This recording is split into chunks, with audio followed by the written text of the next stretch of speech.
অসংখ্য ধন্যবাদ স্টুডেন্ট সাহান মন্ডল মহাশয় 990 চ্যানেলের ভিডিওটি ক্লিক করার জন্য।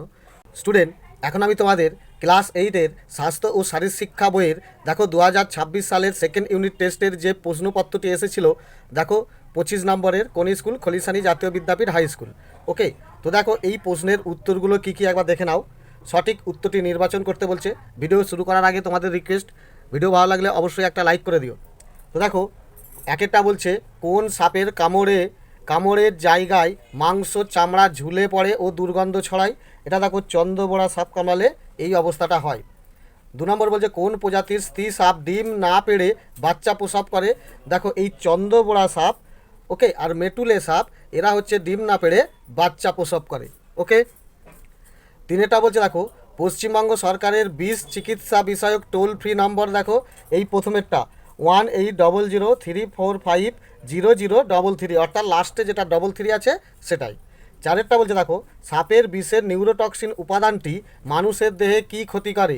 এটি দেখো স্নায়ুক্রিয়াকে ধ্বংস করে দেয়, অর্থাৎ স্নায়ুতন্ত্রকে ধ্বংস করে দেয়। সাপে কাটা রোগীর প্রাথমিক প্রতিবিধান কি হবে? এখানে বলছে, দেখো অ্যান্টিভেনাম ইঞ্জেকশন দিতে হবে বাধ্যতামূলক, এটা তো করতেই হবে। স্লিট লাগিয়ে স্থানটি অনড় করতে হবে, এটাও করতে হবে। তারপরে বলছে, স্ট্রেচার করে বা ঝাঁকুনি পরিহার করে, অর্থাৎ ঝাঁকুনি না খাইয়ে দ্রুত নিকটবর্তী স্বাস্থ্যকেন্দ্রে বা হাসপাতালে নিয়ে যেতে হবে। আর ডিএরটা বলছে, দেখো উপরের সব কয়টি পদক্ষেপই গ্রহণ করতে হবে, একদম এই 3টেই পদক্ষেপ গ্রহণ করতে হবে।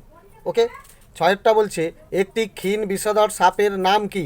একটি ক্ষীণ বিষধর সাপ হচ্ছে দেখো কালনাগিনী। ওকে, 7 বলছে, হারপিস সংক্রমণের জন্য স্নায়ুর ব্যথা কোন ধরনের ব্যথা? এটা দেখো স্নায়ুর যখন ব্যথা হয়ে যায় তখন এটা অনেক দিনের ব্যথা হয়।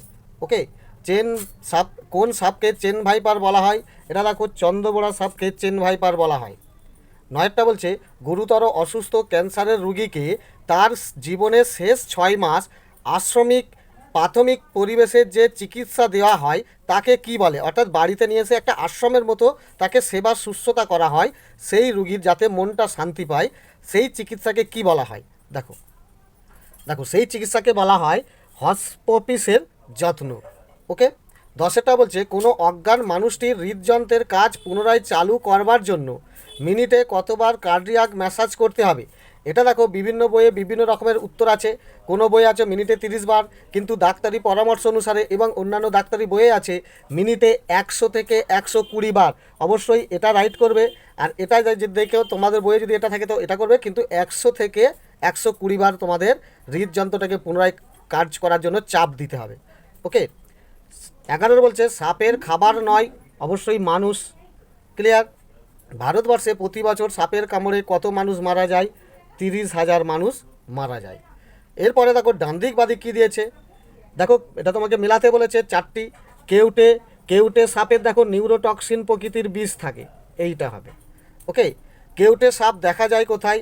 কেউটে সাপ দেখা যায় পশ্চিমবঙ্গের সুন্দরবন এলাকায়, এটা দিয়ে দেবে। নির্বিষ সাপের কামড়ে কি হবে? নির্বিষ সাপের কামড়ে ক্ষতস্থান, দেখো ক্ষতস্থান থেকে এই যে হলদেটে রক্তক্ষরণ বা রক্ত চুইয়ে পড়ে, এটা হবে। আর বিষধর সাপের সংস্পর্শে আসলেই ডাক্তারের অবশ্যই পরামর্শ দিতে হবে, অর্থাৎ বিষধর সাপ কামড়ে ফেললেই ডাক্তারের পরামর্শ অবশ্যই নিতে হবে। ওকে, এরপর দেখো 3-এর দাগে কী বলেছে, 2-1 কথায় উত্তর দাও। এখানে যে 3টি করতে বলেছে, দেখো এখানে তোমাকে 5টি দিয়েছে, খুবই সোজা। প্রথমেই বলছে, দেখো প্রাথমিক চিকিৎসা কাকে বলে? এটা আমি সিম্পল বলে দিচ্ছি, আর পাতা নাম্বার দেখার দরকার নেই, সিম্পল বুঝতে পারবে। দেখো যে কোনো রুগীকে ডাক্তার দেখার আগে তাকে যে সেবা শুশ্রূষা করা হয় বা ডাক্তারি পরিষেবা দেওয়া হয় তাকেই বলা হয় প্রাথমিক চিকিৎসা। অর্থাৎ রুগীকে ডাক্তার দেখার আগেই সাধারণ ব্যক্তি যারা তার প্রাথমিক কোনো সেবা শুশ্রূষা করা হয় তাকেই বলা হয় প্রাথমিক চিকিৎসা। এটা খুব সোজা। এখানে বলছে, দেখো দুটি বিষধর সাপ আগেই দেখেছো কি? চন্দ্রবোড়া, ওকে, তারপরে ধরো কেউটে, ওকে, যেটা বিষধর সাপের মধ্যে পড়ে যায়।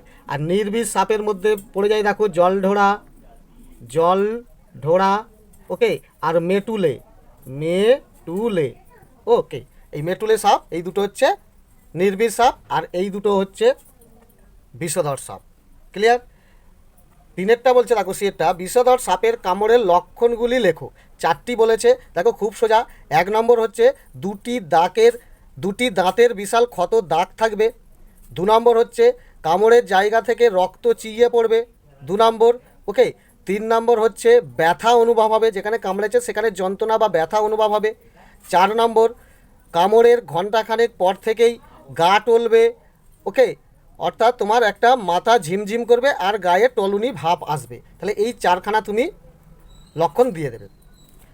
ডিএরটা বলছে দেখো, সাপের দংশনের থেকে বাঁচতে কি করতে হবে। দেখো, সাপের দংশনের বাঁচ থেকে আমাদের বুট টাইপের জুতো পরতে হবে, বুট জুতো মানে পা ঢাকা জুতো পরতে হবে, এবং জামা প্যান্ট মানে পুরো পা ঢাকা জামা প্যান্ট পরতে হবে, ক্লিয়ার। তার উপর ধরো আশেপাশের ঘরের চারিদিকের যে আগাছাগুলোকে পরিষ্কার পরিচ্ছন্ন করতে হবে, অর্থাৎ জায়গাগুলোকে পরিষ্কার পরিচ্ছন্ন রাখতে হবে, 2টি। 3 নম্বর হচ্ছে বাড়িতে শোবার ঘরের কাছে কোনো কাঠের গোলা বা কাঠ রাখার মাচা বা কাঠ রাখার জায়গা করা যাবে না। এটা হচ্ছে 3টি হলো। আর 4 নম্বর লিখবে, রাতের অন্ধকারে কোনো জায়গায় গেলে অবশ্যই আলো নিতে হবে, ক্লিয়ার। কারণ সাপেরা বেশিরভাগ রাত্রেবেলায় বেরোয়, আর এই কারণেই পরিষ্কার পরিচ্ছন্নতেও জায়গাতেও সেখানে সাপের কামড়ের ভয় থাকতে পারে, তাই আলো অবশ্যই নিয়ে বেরোতে হবে। তাহলে এই 4টে তোমার বাঁচতে গেলে এই 4টে পদ্ধতি অবলম্বন করবে। এরপরে দেখো ইয়েরটাও খুব সোজা, ব্যথা কয় প্রকার কী কী। এটাও দেখো তোমাদের বিভিন্ন বইয়ে বিভিন্ন রকম আছে। তোমার বইয়ে দেখো দেখতে পাবে যে ব্যথা হচ্ছে 3 প্রকার, অল্প দিনের ব্যথা, অনেক দিনের ব্যথা আর ক্যান্সারের ব্যথা, ক্লিয়ার। অথবা আমি অনেক বইয়ে দেখেছি ব্যথা 2 প্রকার, স্থায়ী ব্যথা এবং অস্থায়ী ব্যথা। তুমি দিতেই পারো যে ব্যথাকে বিভিন্নভাবে বিভিন্ন রকমের ভাগ করা হয়। একরকমভাবে যেমন একটি পদ্ধতি বলা হয় 3 ভাগে ভাগ করা যায়, কম দিনের ব্যথা, অনেক দিনের ব্যথা, ক্যান্সারের ব্যথা, ওকে। এছাড়াও ব্যথাকে স্থায়ী ব্যথা ও অস্থায়ী ব্যথা হিসাবেও আলাদা করা হয় বা পার্থক্য করা হয়, ক্লিয়ার। তাহলে এই তথ্যটা তুমি তুলে দেবে, তাহলে দেখো তোমার এটা কমপ্লিট হয়ে গেল। তো আশা করি দেখো এই যে তোমাদের স্বাস্থ্য ও শারীর শিক্ষার যে কোশ্চেনটা এসেছে পুরো সোজা, আর এই যে প্রশ্নগুলো একদম বই পড়লেও সোজা, আর না পড়লেও তুমি নিজস্ব বুদ্ধিতে এর উত্তরগুলো করে দিয়া। ধন্যবাদ।